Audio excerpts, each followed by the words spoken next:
Каналға қош келдіңіздер. Каналға жазылып пікір қалдыруды ұмытпаңыздар. Ақсарбас кітабы. Абыл. Абыл Адам ата мен Хауа ананың екінші ұлы. Абыл мал бағуды кәсіп етті, ал Қабыл егінші еді. Тәңірі Абылды өзіне жақын тартып, Қабылға ондай жылшырай қоймады. Сондықтан Қабыл Абылды өзіне қас тұтып, ақыры өлтіріп тынды. Отырықшы егіншілер мен көшпелі малшылар арасындағы жаулық осыдан басталды. Мыңдаған жылдар бойы 4-ші саты тұтастай және ішінара 5-ші сатыда көшпенділер басым болды. Олар ат үйретіп, үзеңгі, құрама садақты ойлап тапты. Алғашқы болып мыс пен қалайыдан қола, сосын темірдің өзін балқытып шығара алды. Себебі руда мен кокстенгіш көмір қастарында еді. Көне Мысыр, Вавилон антика әлемі көшпенділерінің жетістіктерін көшіріп алумен болды. Тек оқ дәрімен атылатын қару ойлап табылып, өндіріс дами бастағанда европалықтар сана сатыларында қожалық ете бастады. Отырықшы европалықтар құл иелену атымен болмағанымен, көшпенділер мәдениетін адамдардың жадынан мүлде өшіруге барын салып бақты. Көшпенділердің тұтқындарының өзі бірнеше жылдан кейін азаттық алып жататын. Кешегі тұтқынның тайпаның толыққанды мүшесіне айналуы әдеттегі жағдай еді. Ал антикалық әлемде тұтқындардың іріктелген бөлігін ғана тірі қалдырып, қалғанын өлтіріп тастайтын. Себебі полис санаулы азаматтар мен құлдарды ғана асырауға қабілеті жетті.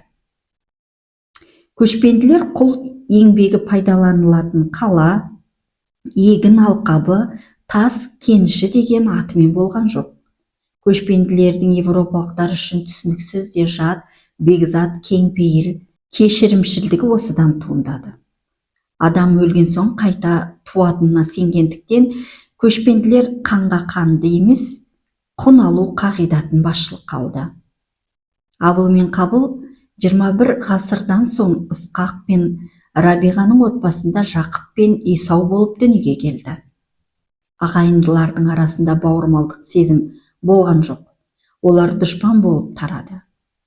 36 ғасырдан кейін бұлар ғұн көсемі Мыңзықтың шаңырағында Еділ мен Біледі болып жарық дүниенің есігін ашты. Бұл екеуі де қырғи қабақ боп жауласып тарап, әрқайсысы өз жолымен кетті.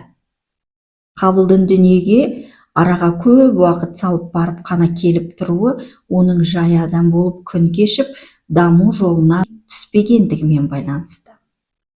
Араға 7 ғасыр салып ағайындылар тағы бұл жолы Бөрітегі тайпасының көсемі Есіркенің отбасында оның әртүрлі әйелдерінен туған Теміршің, яғни Шыңғысхан мен Бектұр болып кездесті.